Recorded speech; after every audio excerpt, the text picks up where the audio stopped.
Guys, so I think we're ready to start. As you have seen, things have been heating up all day, and we are ready for the controversial issues panel.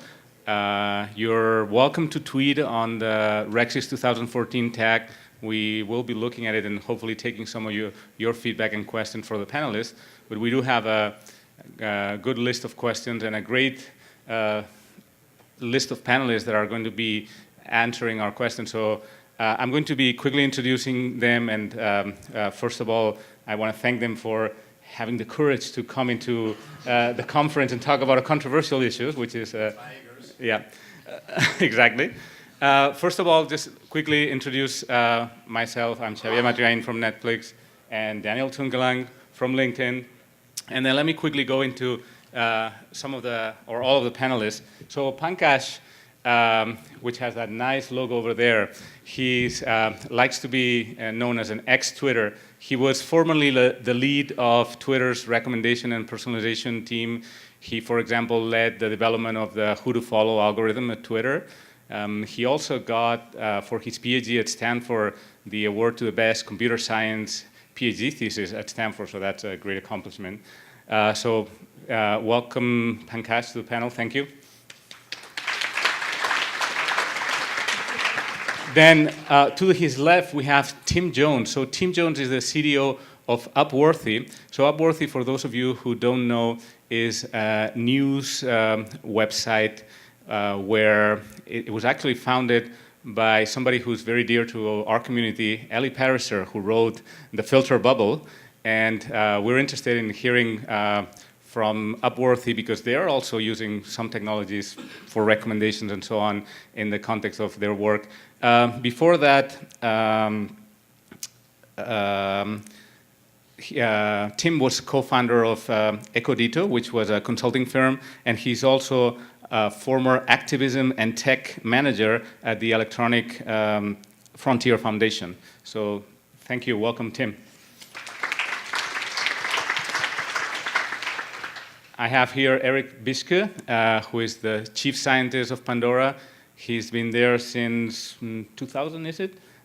He's actually the initial creator of the Pandora playlist algorithm, so he's had a lot of influence in the Pandora playlist generation, and now he leads a team that works on playlist and music curation, and he's also author or co-author of the Music Genome project. So welcome, Eric.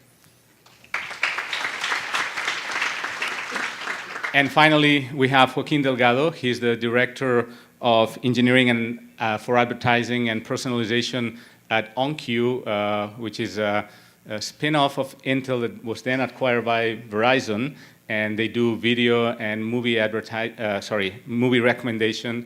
And Joaquin is also known for having similar view on advertising and personalization to the one we were hearing just a while ago. So thank you for being with us, Joaquin.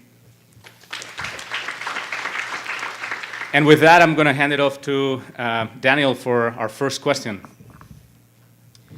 So the first section today is going to be about moral issues. And we're going to start with Pankaj on this. So Pankaj, and your former employer is well known for having kind of reverse chronology and sort of extremely simple showing. But I believe that you've gone on record saying people are too afraid of algorithms and their use in what material is shown. So I wanted to ask, can algorithms be evil? And if so, how? Testing. Take a deep breath. Yes, algorithms can be evil just because they're very powerful, and anything powerful can be evil. Steve Jobs in his 2011 last Apple's WW Developers Conference said that if I can remember correctly, that if hardware is the brain and sinew of product, software is the soul, the core algorithm is the soul of software. And just by the fact that the algorithms are the soul of something as powerful as software, they can absolutely be evil. In fact, thinking about this question, I have not laid my hands on something more powerful than an algorithm in my life. So, yes, they can be evil. What was the real question? Well, the question is really how can, so if people are afraid of algorithms, perhaps that fear is well-founded. I mean, how do we then, either from the point of view of the users or perhaps even more importantly, as the people creating algorithms, and obviously we're talking particularly about recommender systems algorithms, decide on whether they're good or evil? Are you talking about a specific context or recommendation algorithms, algorithms behind search, algorithms behind news feeds and stuff like that? I think feeds are a great place to look at this, right? Because if in many cases our recommender systems are, and we'll get to this in other questions as well, but they're determining what information we consume, potentially how we perceive it. So is there a moral slant to that, and something that we need to be aware of? And if so, even how do we evaluate the evilness? Yeah, okay, so talking about the Twitter timeline, for example, this debate had always been in Twitter's fabric and still exists, both inside Twitter as well as amongst Twitter's users, because the timeline has always been a raw collection of all the tweets produced by all the people that you follow. And my view that I have gone on record saying is that I wished we had moved to an algorithmic generation of the tweets in your timeline long time ago, and I wish that we do now, or Twitter does now. But I also appreciate the viewpoint of many of my friends there who just like the rawness and the unfiltered, curated news coming from the people they trust. So I think different people have different points of view on that particular question. I'm in just favor of the algorithm for that particular question. If any of the other panelists want to chime in on this, feel free. So I just had a thought talking about can algorithms be evil? There's like a famous case, the Theric 25 accidents, that probably lots of people here know about. In the brief semester I was at UC Berkeley, it's taught in the ethics and computing class. What happened to the Theric 25 accidents was a piece of software was written for one application, no medical usage, and there were a series of people killed by excessive radiation from that code being reused that was written for, it was something else, like an accounting application or something even more trivial than that. And the code was reused and put into these devices used to give people radiation treatments. And it killed a bunch of people. And now as I think about that kind of from an ethical standpoint, is that piece of software evil? I think the output, the thing that happened in the end is people died because people at some point made a mistake in how they wrote code or how they transported code from one place to another. And I guess for me the question there is, at what point did that become evil? For me, when people start dying, that's a problem. Luckily I work at Pandora, so I'm not super worried about people dying because we played them a terrible remix of something. But I think it's something for us to consider, because the original programmer who wrote that original piece of software that wound up running in the Theric 25 machines wound up having a disastrous effect. And I think the things that we do here are a lot more subtle than that, but I think it's an important reminder that the work you're doing, you don't actually know. We don't actually know, we don't know what the effect of the Twitter feed is going to be or what Pandora music listening is going to have over the long term, like 20 years from now, but it's useful for us to think about. With respect to the algorithm, I think an algorithm is a tool, and it's again up to the user of the algorithm, in this case a company, to use it in a proper way. So maybe the question would be, is the use of the algorithm evil or not? So I think in that case it has a lot to do with transparency, because if you think about let's call it proper search or algorithmic search.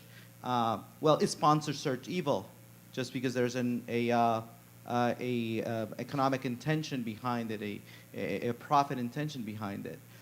Is collecting data about users and just exposing that data to a service potentially evil because it can be misused.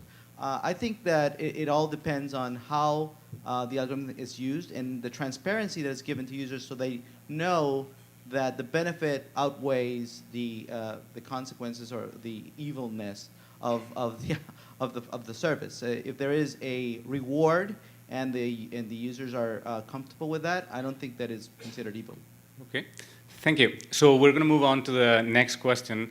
Actually, we've heard in the news recently about A/B testing and experimentation and what effect that can have on the users and how we shouldn't have a moral ethic stand on the way we experiment with users and so on. So I'm going to ask Eric this question first, and of course the rest of the panelists are welcome to chime in.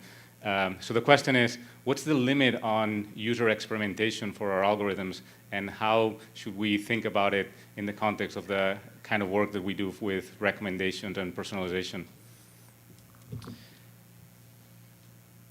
Yeah, no one should be rickrolled for 24 hours straight listening to Pandora. That would be unacceptable amount of experimentation. So I think that the recommendations group at Pandora, when in particular there was the media news item about A/B testing in the Facebook timeline about manipulating people's, and I don't know all the details here, so I'm gonna talk about how I interpreted facts.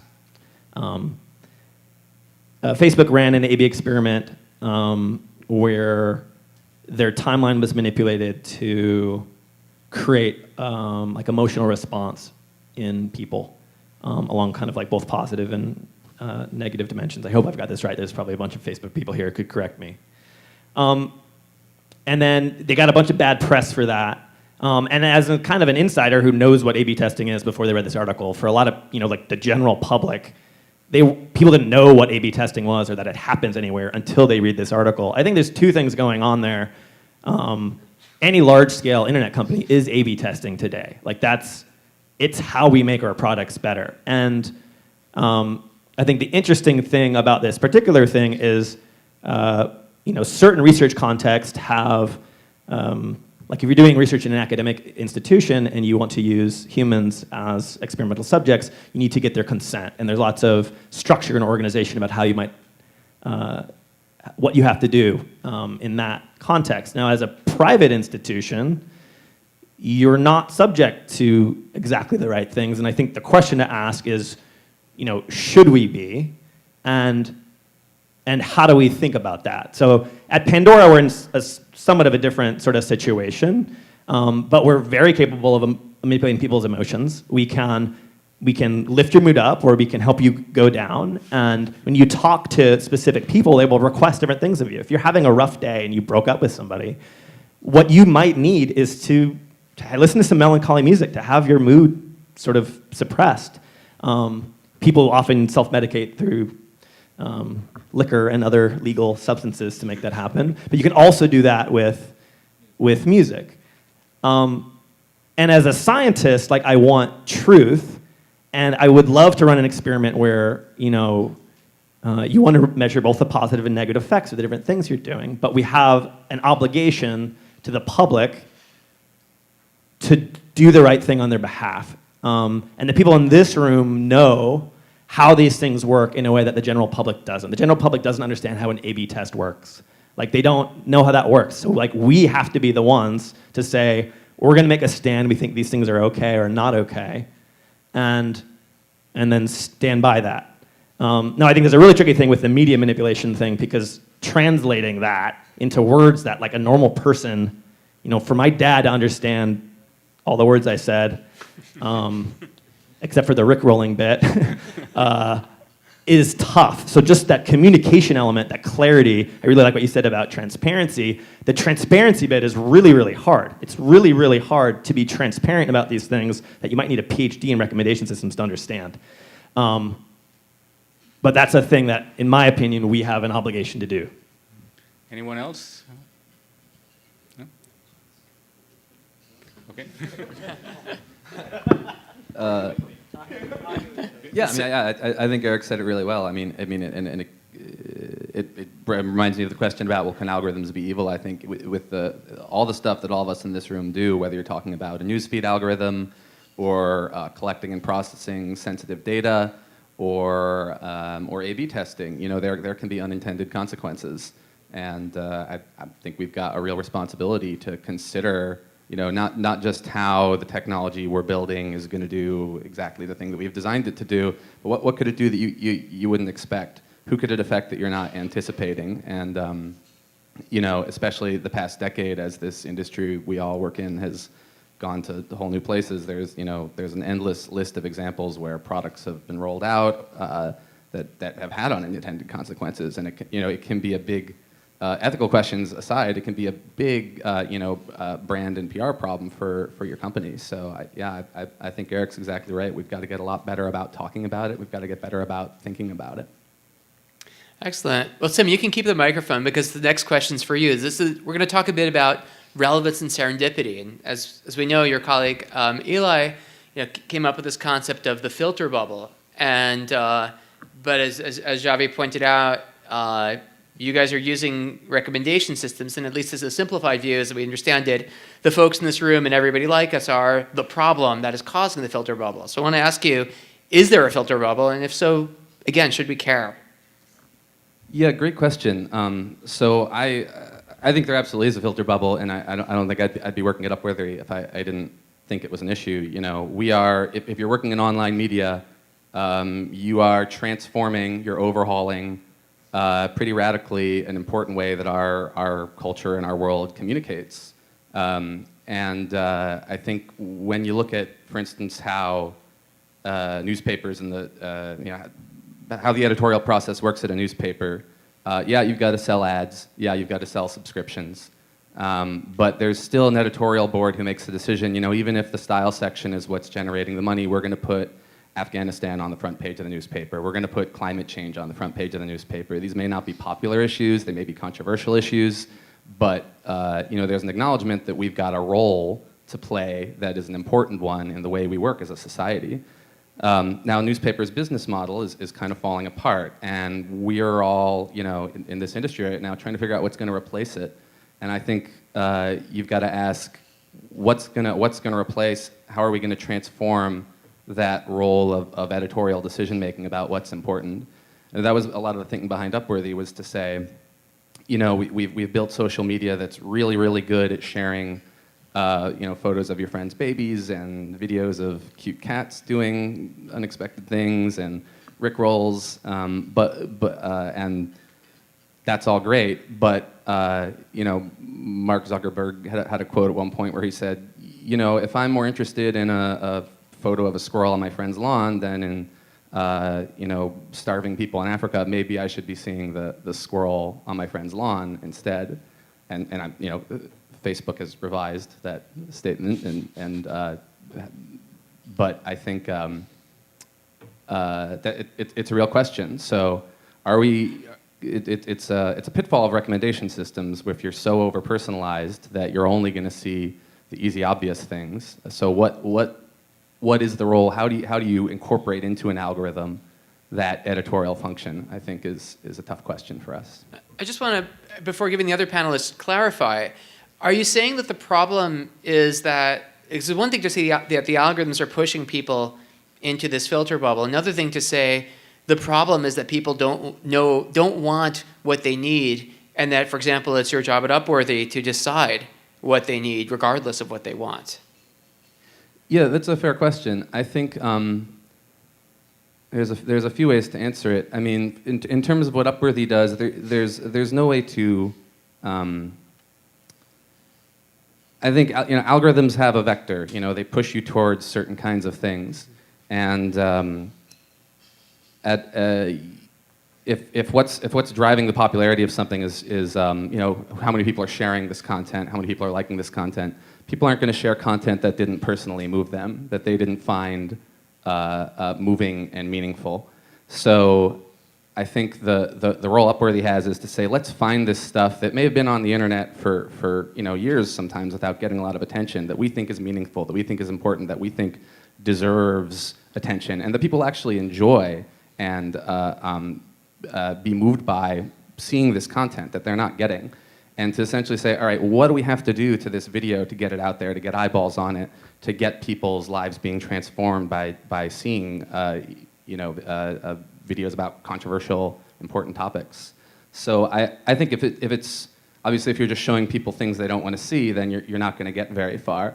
And I think when Upworthy started, a lot of people said that it wouldn't work. But last year we were called the fastest growing media website of all time. So I think we've proved that theory out. Yes. Anybody else want to chime in? So the way I see it is that there's various conflicting forces there. That on one side is very similar to advertising in general. You have a publisher, an editorial board that can try to push in content, push something that define constraints around what they believe the user should see in certain circumstances or context. On the other hand, you have the user that ultimately needs to be satisfied in terms of their interest and their affinity with the content that is shown to them. And then obviously the other one is that you have to make somehow money, and therefore the economics play a role. So that's why I strongly believe that that advertising and recommendations are so alike. They're a constrained optimization problem with just different objective functions in which these different actors weigh in at different points. So I think that the control part and the talks about being able to somehow gear or push the users towards an area that they may have not explored based on human insight is a really important factor on getting recommendation, and more importantly, get the story out. Some stories that maybe cannot be heard because of the bubble effect. Thank you. Okay. Yep. I want to ask you a question, Daniel. This was So, is at LinkedIn, your current employer, is it for now, maybe not after answering this question. So is diversity a metric that you keep track of in either search results or recommendations? So the question of diversity, I would say that there are a variety of ways in which, yes, we do look at diversity. And as you can imagine, for example, if you're looking for jobs, then it is almost a negative feedback you'd consider that you wouldn't want all the jobs to be identical, right? So the diversity for an exploratory search makes a huge amount of sense. Similarly for recommendations, especially in many of our recommendation products, we're capturing people in sort of serendipitous moments. They're on the homepage, and perhaps there'll be something that's interesting to them. So we certainly want to go for what may be very high value but rare events where they make those changes. So in general, because there's so many of these exploratory cases, hiring as well, we make a big deal of that. But I'm not sure where you're going with this. Yeah, where I'm going with this is that I have not seen a company where diversity is a top-level metric. Diversity is used in exploratory search because that's what drives the engagement overall. And you don't know, the classic example of a search query of Jaguar being a car or or an animal is because you don't know. And so likewise in recommendations, right. I mean, please stand up if you work for a company where diversity is a metric. It's and please state your. I'm serious. Yeah, so music's a little different, I think, because the way music works, people want diversity. Like if I played your top 5 songs for more than 2 hours, you would hate me very quickly. So for us, diversity sort of has to be a metric. I think it is anything about the filter bubble. I'm thinking back to the talk right before the break. He talked about push versus pull recommendation systems, and also compared to like ads and search. And I think particularly in push-based systems, this is a little bit less of an issue, but the burden is on us to do it right. So like Pandora is a very push-based system, right? You just tell us one thing, you're like, oh, I like the Beatles. We're going to push recommendations to you every 4 minutes for as long as you listen. And in that scenario, it's very, very easy. There's still a bubble, but it's a big bubble. Like a few thousand artists, it's like 3,200 artists, something like that. played on all of terrestrial radio last year. You combine all terrestrial radio stations last year, they played like 3,200 artists combined. Pandora played more than 100,000 artists like last year, right? So there's a bubble.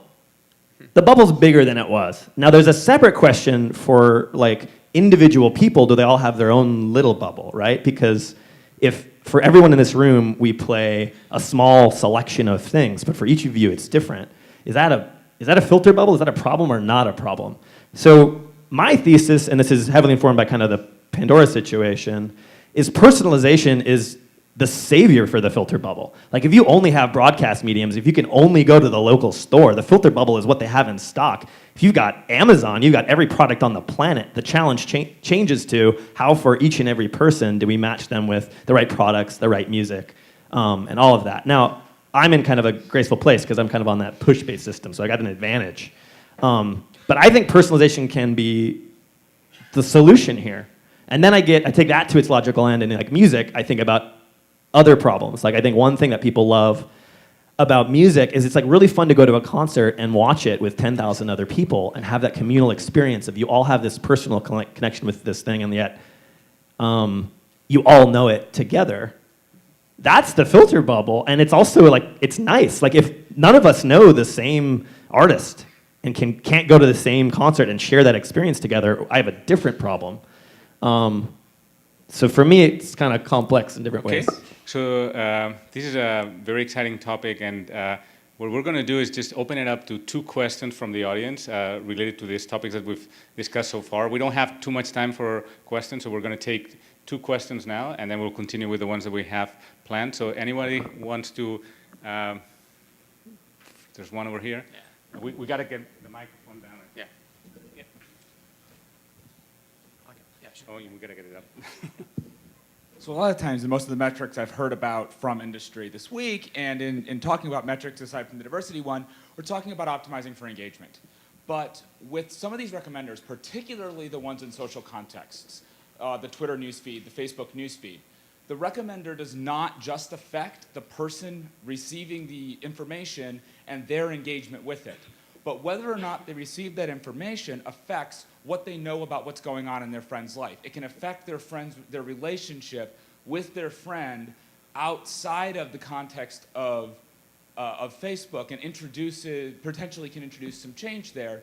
So how can we measure that? How can we detect that? What's our responsibility with making sure that the recommendation is fostering healthy relationships and societal good, not just immediate engagement? Pankaj, you want to take that one? The difficulty comes, I think, in formulating the metrics for long-term longitudinal studies like that, or longitudinal effects like that. So when you pose the question of long-term healthy relationship of the users, then you cannot measure it, over a few days. You have to really have the experiment, if it's an experiment, running for months, if not years. And I've seen a few experiments which keep running, background experiments that run for that long. But I would say that's a very small portion of what I have seen gets run. So is the answer that we are optimizing for what we can measure instead of trying to measure what really matters? What does really matter? What matters? According to Michael, yeah, I mean, it's hard to say, right? Like, what really matters? Yeah. And that depends on your product and what your top management, what matters to the top management. Yeah. So I think everyone in this room is pretty much engaged with doing A/B testing and measuring what can be measured. Yeah. But there are other ways. I mean, there are some companies, including, of course, the larger companies like Verizon, that take the approach of qualitative measurements and figuring out in the field whether something worked or not and doing a survey. So you need to combine those 2 things in order to get the big picture. I think there are ways to define metrics of how information is propagated in the network, but to really measure the effect of that information is really hard, so therefore you need more qualitative approaches to doing so. I think we have an answer from Facebook in the audience. Rogue panelist. I was just itching a bit too much. Yeah, no, I mean, I think it's an excellent question, right? Like, if you have to sort of make split-second decisions on, how are you going to sort of rank a certain story versus another in newsfeed, for instance, it's true that we use a lot of stuff that we can observe right away, right? Now, the question is, and if you were here for David's talk yesterday, who explained the basics of the newsfeed ranking algorithm, one of the things that he said is that, take, for example, the probability that you will comment on a certain story if we were to show it to you. That's given a certain number of points. And if you like it, that's given a different number of points. How you tune those points actually is the key. And it depends on things like long-term experiments. And I think Pankaj was saying that. Long-term experiments where you say, well, if we were to value comments a little bit more than usual, how would things like the average amount of time people spend on Facebook change, right? How would the number of daily active users change in that bucket, right? Like, would people engage more or less? Now, are those long-term metrics, a universal measure of social good? It's really, really hard to say. I think they're much better than just plain number of clicks, likes, comments, and shares. So we do that, right? So you have things that are proxies for what you really want to do, but then having a metric for what you really want to do is also very hard, right? So I guess it's no good answer, but we try. So tempted to keep walking up for this next question, but I'll bring it back to the panel. So we want to get to the topic of privacy.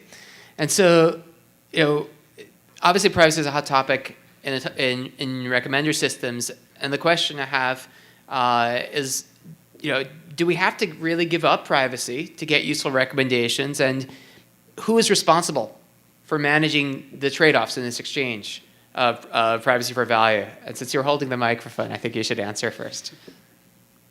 We are, is the answer, in my opinion, to the second part of your question. We are the ones responsible. I don't think we have to be the only people responsible, but we should be, in my opinion. So there's a few things, I think. So Pandora has a pretty concrete stance on privacy, personal information, and what we do with it. We do exactly two things with this type of information at Pandora. A, we use it to improve our product, which is mostly how do we play more awesome music for you. Like, that's one of the, when you register for Pandora to use our service, you give us, your reported birth year, your zip code, your gender, and your email address. And then all the other data we collect from you as you use our service. The second thing we do with your data is we use it to ensure or improve ads and make sure they're more relevant. Those are the two and only two things we do with data. And it's kind of I think there's lots of good business reasons for that, but it's really just sort of a values thing. It's we think these two things have value for people. Now, that's easy for me to say, and I think the challenges come up when you're like, hey, this advertiser will pay you, it's some coffee shop, they will pay you 12 times as much for every ad impression or click-through or whatever, if every time they walk past a blah, blah, blah coffee, you insert that into their audio stream. At this point, I think we sort of have a conflict of interest. There's the privacy issues from the people, and then there's this very real business. We're a public company. We have a responsibility to shareholders to do the appropriate thing on the business level. Our policy to date, and I can't imagine this changing anytime soon, is we are consent-based. It's in order for us to cross that line, we would ask permission from people to do that. And historically, we've generally been kind of like a follower. We're not trying to push the boundaries in any of the privacy dimensions. But I do think over time, I think similar to the kind of we were talking earlier about some other media kind of blow up. There was a media blow up a few years before that around exactly this information. That people were upset that your iPhone knows exactly where you are at all times, right? They do. But the general public didn't understand that, and it blew up.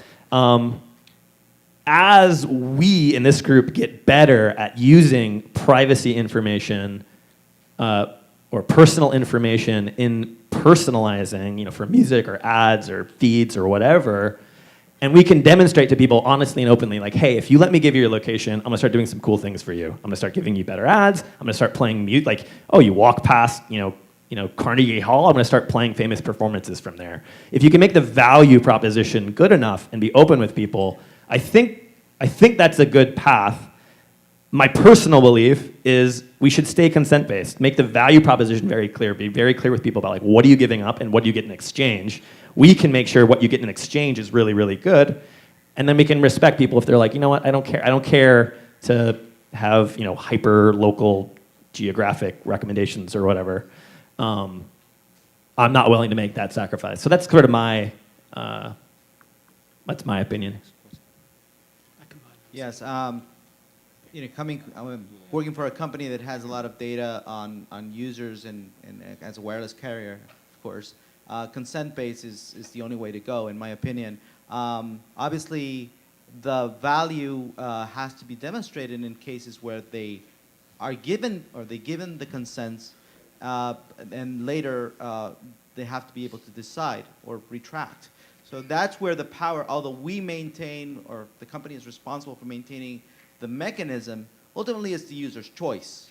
And that's where I think the presentation about the relationship, the rapport that needs to be built between the service and the user and how it grows over time and how you can demonstrate that if you give more of your information, you will obtain more is an important aspect of the product. If you have that in your roadmap, if you keep it inside the way you designed your product, then eventually the benefit will outcome in this case, the sacrifice of sharing information. So I think that's very similar to what Pandora has. So let me try to be a little bit of the devil's advocate here.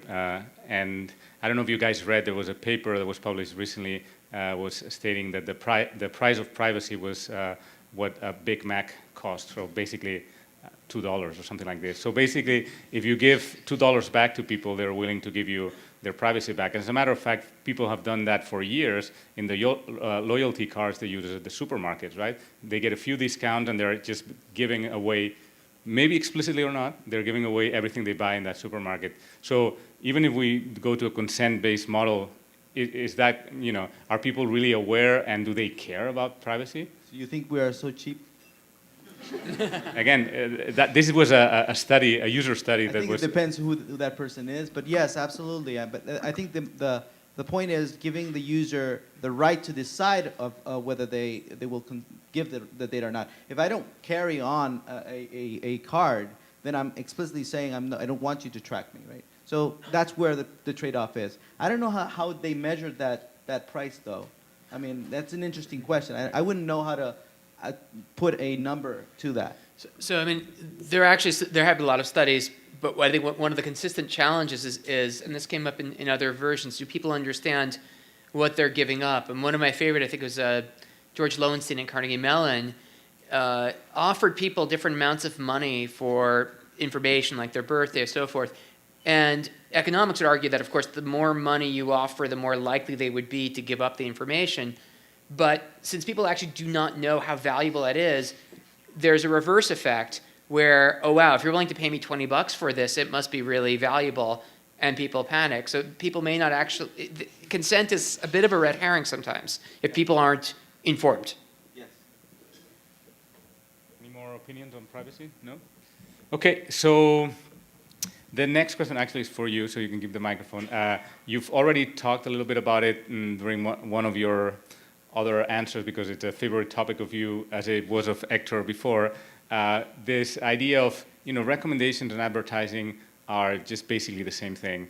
And I would argue, and many other people would argue, that the fact that in advertising you have a push from the advertiser, which is not really aligned with the user interest, makes those two things essentially different because the objective function is completely different. So how would you, state or answer this question, and do you believe that really they're just two different, they're just the same thing with some difference in the parameter values? I would put the analogy same as search. I mean, obviously the moment you include an economic objective or you change the objective function, it is a different value proposition. However, if you make it explicit, the algorithms and the type of data and processing you come up with may very well be the same. So what I'm saying is, it's not that much in terms of the product itself, because there's search and there's sponsor search. So I believe we're at a stage where we can show and be honest and be transparent and say, here's a recommendation, which is pure algorithmic based, that is going to try to optimize for relevance and your taste and interest. But there is also a space where you can make this, and by the way, companies that make money out of recommendations obviously have to have that in their mind, where you explicitly say, these are recommendations that, they have to be relevant. So don't get me wrong, advertising that is not relevant is useless. So that it is explicit in the intention, in this case of the advertiser, and the publisher who is getting money on behalf of the advertiser to show something to the user, that it is paid.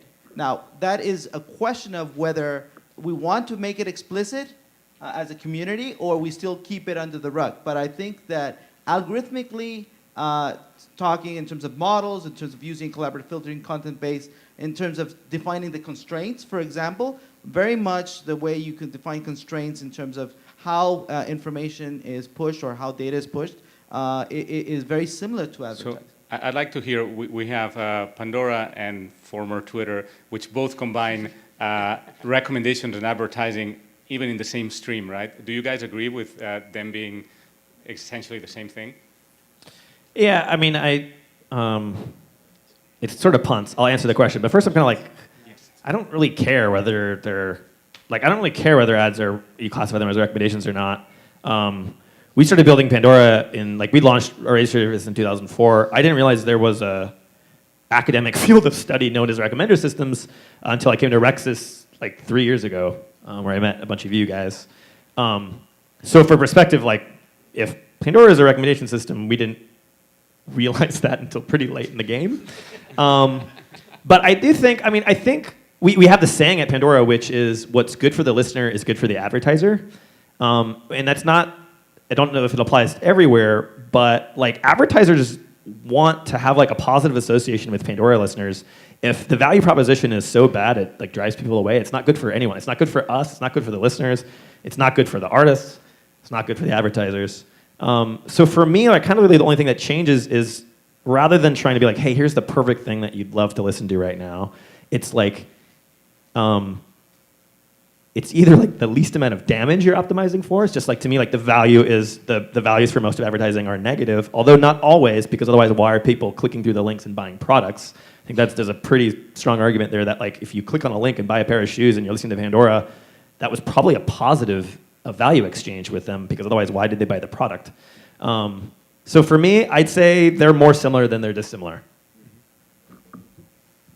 I'm in the dissimilar camp. I think recommendations are quite different than advertising in substance. Yes, both of them are push, and I totally agree with Eric that you can't serve crappy recommendations or crappy ads. But I think the inputs are different. A lot of the constraints are different. For example, for advertisers, sometimes there are budgetary constraints that advertisers don't want to spend that much more than a certain amount every day.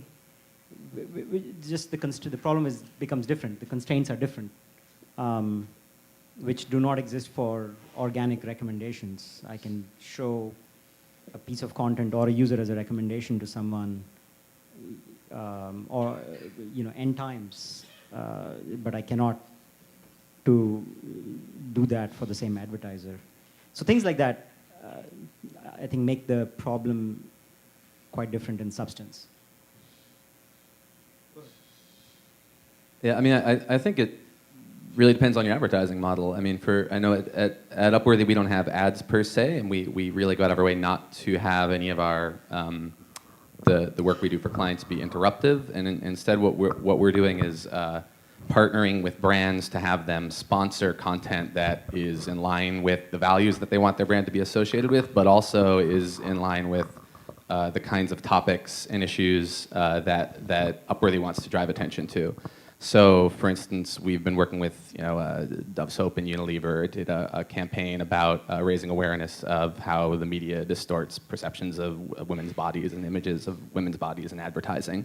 Guess Jeans did a campaign to raise awareness of sexual assault, and we work with them. So we ask them to essentially sponsor us to put content on the site that drives attention to issues that we think are important. So for us, it is often one and the same. That are we going to recommend the techniques we use to recirculate users around our site and drive traffic to our site are one and the same for advertisers and our normal content. I just wanted to respond to the different constraints kind of issue. I mean, certainly budgets may not be as explicit for recommendations, but there's certainly things like frequency capping where you don't want to show the recommendation end times because that it creates fatigues on the user that are very similar to advertising. Plus, in this sense, you may want to model budgets for some reasons other than just purely economics for recommender systems as well. And things like context. It's funny because I come back from an advertising camp, and contextual features are so from the beginning of the era of doing automatic advertising and filtering and recommending ads, that when it became prevalent in recommender systems, it says, wow, this is just coming to the light that they're more and more similar. So we're going to use the last 10 minutes to take audience questions. So please try to keep the questions short so we get as much time for answers from the panelists.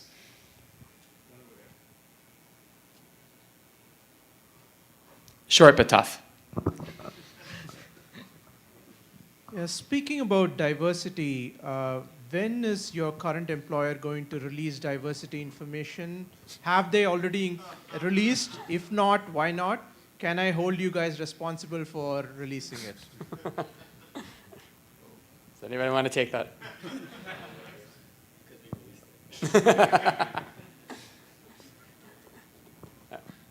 I'm taking this one first because Pandora released our diversity metrics, I can't remember, about a month ago, something like that. Other Pandora is here. I just sort of commentary on it. We're pretty good at gender balance, and we're not so good at ethnic balance. There's lots of other dimensions to diversity, but those are kind of the two big ones that have been propagated around. This has nothing to do with recommenders. Yeah. Yeah, I was wondering, is it diversity of recommendations or? I don't. Yeah. So I don't have a current employer, so I cannot answer that. But my former employer, Twitter, did release diversity metrics that you can hold them responsible for. And there's a lot of work to be done, frankly, at Twitter as well as the rest of the tech companies in Bay Area and Yeah, I mean, we've talked about releasing that data. It hasn't been clear who's interested in it. We haven't wanted to make a big deal out of it, but yeah, we take diversity of background in our staff very seriously at Upworthy, and of course, one of the topics that we curate and promote a lot of content around is about, a lot about the importance of diversity, and especially in the tech industry, where, as we all know, it's a particular issue. So I think we're, I'm fairly pleased with how we're doing. I think we've got a lot of room to grow, especially, of course, on the engineering team. So I'm looking forward to getting better at it. But yeah, I would hope that we can release that data soon. Yeah. Okay, so more questions, and we will request, let's try to keep them at least relevant to the controversies of recommender systems, although not to diminish the importance of gender and ethnic diversity in hiring. It's dear to our hearts.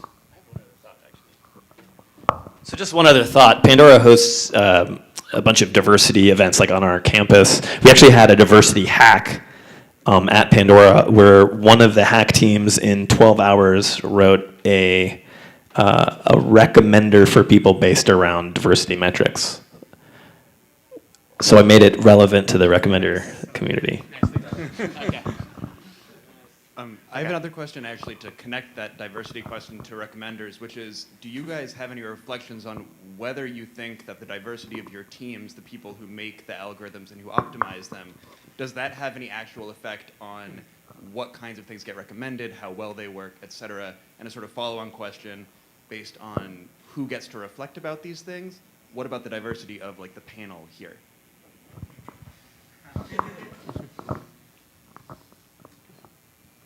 Yeah, I mean, it's not, diversity is, I mean, to build on what I was saying before, the diversity of our staff is actually a key part of our editorial strategy, frankly, that we aim to be populist in how we talk about things, and we think having a variety of backgrounds, especially on the editorial team, are folks who are finding content to curate and to publish and to promote. Having a wide variety of backgrounds is just critical to being able to speak to a wide, diverse audience. So that plays into our staffing, and then of course that's less about the recommender systems. But I thought I'd add that note. I hope we're not injecting DNA into our codes, but to answer your question, I don't think it's all driven by the data, right? I mean, yes, we try to be the most diverse group of people that, because of it's generally good to have different points of views. But in terms of how the algorithms and the work and how the recommender systems work, it really comes down to the data and the feedback and how you process that information to make your product better. So no DNA yet.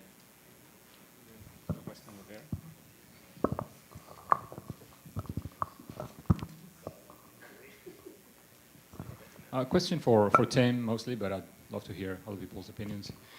So if narrowing what I see to what I want to see is irresponsible because of filter bubbles and other things, then how do you handle the responsibility of deciding what I should see? Could you clarify a little? I didn't quite follow. Yeah, no, I was saying that I think you said earlier that one of the problems with relying too much on the recommender system is that the content that I'm going to see is things that the algorithm can predict I'm going to like, and that therefore I might be missing. And that's what I meant, sort of quote unquote. I was trying to stir controversy a little here. I see. By calling that sort of irresponsible in the sort of filter bubble sense, right? Like my lens of the world is just being sort of narrowed, right? And then I think your proposition earlier was, well, we need to make sure that you also see other things, right? But that seems like a crazily huge responsibility, right? Like that puts you in a position where you can decide to show me something that makes me hate Republicans or show me something that makes me hate Democrats, for example, and so on and so forth. So my question was, how do you handle that responsibility? Like what principles, how do you deal with that? Yeah, that's a great question. I think, I mean, to start with, Facebook's been doing an interesting job of this just this year, as I imagine you're aware of looking at the kinds of things that the feed algorithm was emphasizing, and a lot of the quizzes, which Harry Potter character are you and stuff, and there were I think Facebook's talked publicly, and folks at Facebook have talked publicly about adjusting the algorithm with that kind of moral vector in mind, and saying, we want to tune it to value content that people are engaging with, that they actually have a meaningful interaction with, and not just things that kind of trick them into clicking like. So I think that's a good answer to the question from the recommender systems side. On the other half of your question about a political bias, I think it's every media outlet has a political viewpoint. Some are upfront about it, some aren't. I think there's a whole, you could talk at length about, all right, how do newspaper editorial boards handle that question? How do you, when you've got responsibility as a newspaper for deciding what what the whole country is going to be seeing every morning, how do you decide which stories you're going to put there? And it is quite powerful. That's how propaganda happens. That's how people can be oblivious to important things happening in the world. I think that a challenge is right now for us and for this industry is, what does that look like when you're making an algorithm? I think as a culture, as a society, we get more or less what it looks like if you're an editorial board for a newspaper. But if that editorial board is a robot, what kind of signals do you look at? Yeah, I think it's a complicated question. Sorry? Yeah. I think there's a question there in the back. Yes, I have a question about privacy and data. It seems like you had talked a lot about the user being somewhat in control of what data that you collect in a personalization standpoint, but there's kind of different strategies for how you collect the data and what data you collect. Like, for instance, you can opt in to having someone know your data versus sort of this default for opting out. And I see this really disturbing trend of people moving from opting in to opting out, which I think is kind of frightening. And then the other question related to that is collecting data about somebody is not really a linear thing. You start to collect bits of information, and then once you collect enough bits of information, you can start linking them together and maybe finding out something that the user really didn't want you to know about them. And how do you address that kind of issue in your sort of personalized data collection issue?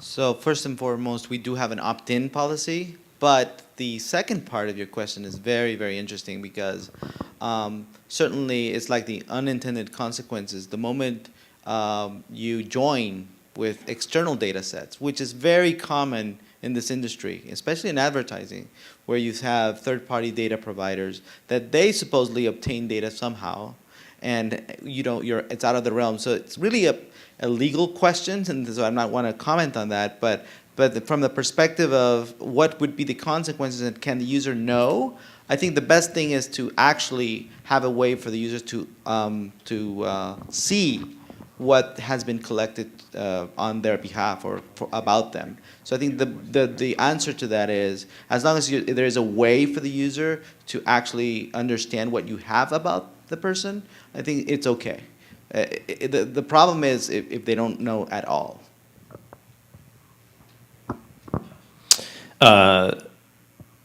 It sounds tangential, but not exactly tangential to your question. We have some very personal information about people, which is mostly their listening habits. And we had this strange emergency at Pandora where we shipped a new update of our software, and we woke up in the morning and there were an insane number of station deletes. And the thing we'd shipped the day before was an opt-in Facebook integration. So your Facebook timeline would start publishing what you were listening to on Pandora. And we're like, oh no, software bug. Why are there so many station deletes? And then we're like, okay, quickly, like what stations are people deleting? And it was like NSYNC, Britney Spears, Enya, all those guilty pleasure stations were deleted overnight. And I mention it because to me it's kind of amusing, but to sort of take your question/statement a little further, even things as trivial as your music tastes can in fact be quite personal and to you count as something you would want to protect. So I'm going to counter your question with a question. Okay, so we're out of time, but we have a coffee break right after this. So I encourage you to find the panelists and each other and continue the controversy, this whole theme throughout the day. So let's thank our panelists for an amazing time. That was fun, man. That was fun.